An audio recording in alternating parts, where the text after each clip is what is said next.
What's going on, guys? It's Kevin here for a very special video today. Now, today we're going to be talking about the zombie storyline. Now, the zombie storyline has always intrigued me. I think it's just a really cool thing to look at. I don't know, it's really interesting. So, there's all this lore and stuff, and for the longest time, the zombies community has been made up of speculations, pretty much, on what happens. Well, as of yesterday, with the Zombie Chronicles release trailer, we got that information that we wanted. We got the entire zombie storyline. Not only did we get the 8 maps we're getting for Zombie Chronicles confirmed, but we also got the entire storyline created. Pretty much, I don't know it, the entire, I know bits and pieces of it, and I know the general, understanding of it, but I'm going to be reading all of it. Now, there's just going to be some Shadows of Evil high round gameplay in the background. I hope you guys don't mind too much about that. That it's not the most, Shadows of Evil isn't the most exciting map ever, but it's pretty cool. I like it. One of my favorite Black Ops 3 maps, actually, probably my second favorite. But anyway, we're not talking about Shadows of Evil today. We are talking about Zombie Chronicles storyline, pretty much. Now, also, I'd like to address one thing about Zombie Chronicles before we get into the reading. We are going to be reading from the image itself that has all the pictures and all the paragraphs on it. I will have a link in the description if you want to go ahead and read it for yourself, if I didn't make it clear enough, or if you want to go just, look at it. Also, the past few months, even after the DLC season has been over and Infinite Warfare's been out, you notice that Black Ops 3 has been adding yet more content to the game. By content, I mean guns. New DLC weapons as Blood Ups. And I don't think they were doing that just to keep people playing multiplayer. Personally, I think they were doing that because they're gonna have these DLC weapons from previous games, such as Black Ops 1 or all that. Because in Zombie Chronicles, they're gonna add that back. All those, because half of the what am I doing with this plant? I'm just so confused right now. Well, I recorded this last night, so I might have been a little sleepy. But, anyway, those guns that were put into supply drops, 50% of the 8 confirmed maps in Zombie Chronicles are from Black Ops 1. Kino, Shangri-La, Ascension, and Moon. Those maps are all going to need the Glio, if I'm not mistaken. And that's probably a big reason why they added the Glio back. Or maybe, I also believe that it is killing 2 birds with 1 stone in the fact that it keeps people playing multiplayer and that they're going to be used in Zombie Chronicles. So, with that knowledge, we can start getting into the reading, I suppose. Okay. In the beginning, there was only the Aether and the Keepers. Among them were 2 beings who would later be known by many names. One would be known as Dr. Monty. The other would be known as the Shadowland. 2 main characters, Black Ops 3, pretty much. Alright. September 3rd, 5 AD. Knowing the planets... Oh, sorry. It's kind of hard to read because it's smudgy. Knowing the planet has a gateway to Agartha, the Apothicans send meteors of element 115 to Earth. They believe humanity will one day use element 115 to wage war against themselves. Shake it off, Floyd. Opening a rift that will allow the Apothicans to escape the dark Aether. Okay, so pretty much what that means, the Apothicans are stuck in the dark Aether, and they want to send 115 to the Earth, because they know people will use it, such as Group 935, and that is going to create a rift, pretty much. Okay, next.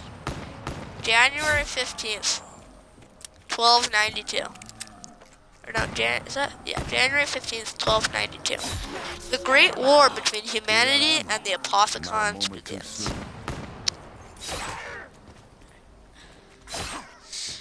Twist my laptop upside down to read this one. April 14th, 1294. Sir Pablo Marinas is saved from the clutches of Amargua by 4 unknown heroes. They would later become known as Primus. December 31st, 1299. Together with the Keepers, Primus defeats the Apothicons, bringing the Great War to an end. Why is it never a fair fight? January 1st, 1300. Before they seemingly disappear from history, Primus instructs the Wolf King to begin building Dreisendrach, which correlates to the posters of the Wolf King in Dreisendrach. September 19th, 1318. Honoring the Wolf King's dying request, his loyal servant, Arthur, scatters and buries his bones in the grounds of Dreisendrach, accompanied by the king's wolf. That tells you right there about the story of the wolf bow, where you follow the Wolf King's ghost around to dig up the bones that Arthur buried. Now, Arthur is actually Leroy from Buried, believe it or not. Of course. This is my gym. That was pretty surprising when I first read this. Here, this explains it. September 20th, 1318. Temporal rifts teleport Arthur to Resolution 1295 in 2025 Angola. Maybe one day I'll be done fighting. That pretty much means that Arthur, who was actually Leroy from Buried, pretty much You got the first hit. gets teleported to a jail cell in Buried. Alright, now we do a big time jump. We go from 1318 to 1908.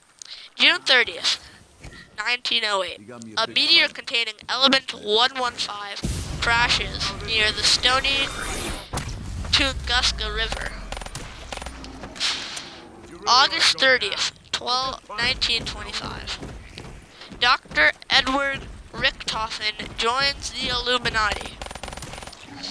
You think I'm joking? I'm not. That literally says August 30th, 1925. Dr. Edward Richthofen joins the Illuminati. I'm not joking. February 4th, 1931. Large deposits of element 115 are discovered near Breslau, Germany. Dr. Ludwig Maxis, a German scientist, is sent to investigate. May 10th, 1931. Maxis forms Group 935, an international organization dedicated to the something of element 115. I think it says study. Yeah, dedicated to the study of element 115. Maxis tells his scientists they represent the future of technology.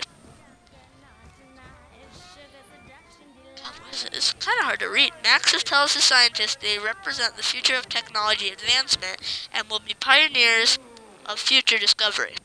The group swears to work in secrecy from their respective governments. As Maxis says, we cannot afford to let this power fall into the wrong hands. November 5th, 1934. Samantha Maxis is born. Her mother dies in childbirth. Refreshed and ready to go. August 11th, 1936. Maxis invites Richthofen to join Group 935. He agrees, secretly acting on behalf of the Illuminati's interests. April 10th, 1937. The Imperial Japanese Army discovers element 115 meteor fragments in a swamp within Japanese territory. They build the Rising Sun facility to continue research. Division 9 is created to oversee its operation. So that, you pretty much go to that place in Zetsubo no Shima. So what they just talked about is Zetsubo no Shima. June 14th, 1937. The United States government discovers deposits of element 115 at Groom Lake. That's referring to like 5 and Moon, the Area 51 area. July 2nd, 1931. Or 1939, sorry. July 2nd, 1939. Maxis and Richtofen began teleportation experiments with the matter transference prototype to mild success. The subjects are teleported, but the chemical composition is altered, leaving them catatonic and changed, which pretty much means they're dead, like undead though. Using element 115, Maxis and Richtofen resurrect one of the teleported corpses for the first time. Initially, it obeys, but soon becomes rabid and attacks them. The test subject is euthanized. September 3rd, 1939. Richtofen begins development of the Wunderwaffe DG2. That's an amazing line right there. So, that's the Wunderwaffe you see in the Giant, in Shinonuma, and all the maps it's been in. Starting to think being a monster has its advantages. November 23rd, 1939. Maxis turns to the Reichstag for additional funding. Germany agrees to the request, expressing interest in their weapon research, teleportation technology, and the reanimated undead subject. So pretty much, Maxis signs a contract with the Nazis in World War II to get funding for Group 935. How much time is that gonna buy us? During test trial 151, Richtofen and Dr. Schuster successfully teleport a walnut. This is the first successful test where the chemical composition of the object is maintained throughout the process. So pretty much Dr. Schuster and Richtofen are the only two people working on the teleportation right now in Group 935, and they finally get it to do it successfully. Is this a dream? This ain't gonna be so simple. But things go bad quickly. On December 5th, 1939, Edward Richtofen's walnut discovery fails to impress Maxis, who declares it a waste of time. He reveals to Richtofen that Group 935 will soon be funded by Germany. Richtofen wonders if this will lead to the massive defections he and Schuster decide. Richtofen believes this will lead to massive defections. He and Schuster decide to continue their teleportation experiments behind Maxis's back.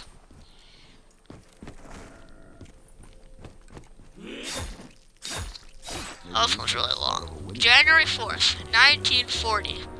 Richtofen and Schuster conduct their first human teleportation test. Richtofen is so confident in the success, he volunteers himself.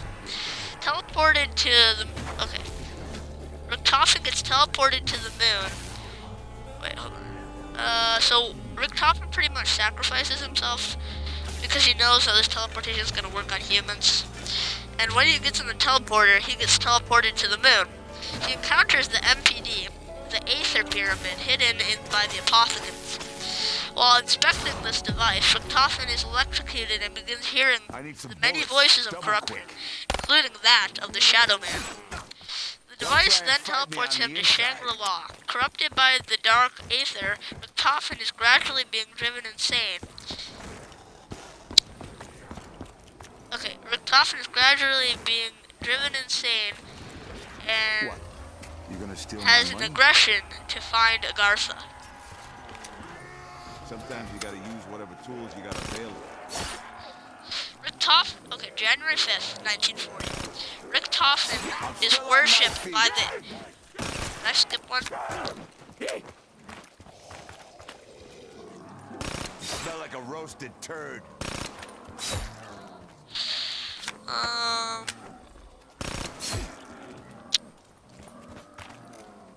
I did. What did I skip one? No. Alright, no I didn't. I thought I did. January 5th, 1940. Richtofen is worshipped by the natives of Shangri-La. An altar is built in his name. Richtofen encounters the focusing stone for the first time there. We could use a few more like that.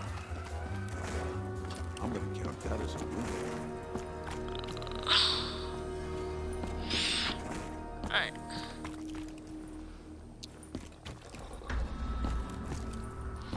Okay, so we're almost done with this first episode. Trying to make it 20 minutes long. You got lucky. You're about to see a comeback. Congratulations. You just pissed me off. You ain't got no power in your punch. January 23rd, 1940. After a near month's absence, Richtofen returns to Schuster with a plan to build Griffin Station. Think again. Now, pretty much when he gets teleported to the moon, he also finds his way to Shangri-La, where the people honor him. They build a monument for him, and he also gets the focusing stone, or he sees the focusing stone there. And then he returns back to Dr. Schuster, and him and Dr. Schuster began to build a little, like, kind of rebellion against Maxis, and their base is going to be called, and they build this on the moon. And this moon base is called Griffin Station, so they just now got the plans to build Griffin Station. Richtofen renounces his involvement with the Illuminati. When asked how he could abandon his obligation to the Order, he says, Hetty was a liar. Interesting. Construction of Griffin Station on the moon begins. Frustrated with Maxis' alignment with Germany after disgruntled Group 935 scientists joined the cause. Yeah, so a lot of people are frustrated that Maxis joined with the Nazis. So a lot of people are joining Richtofen's rebellion against Maxis. Maxis instructs his assistant Sophia, which we learn about on Gora Krovi, to write a letter to the Reichstag High Command requesting additional funds. Though he reports that mass production will soon be underway shortly, Dries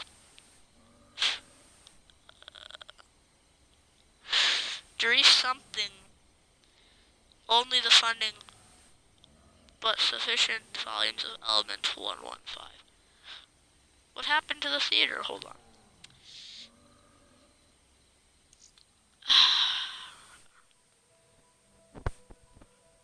Alright, well, I guess that's all for today, because the theater ended. I don't know why. It should have been a actual long game. But I guess I'll see you all soon in the next episode of Zombies Storyline.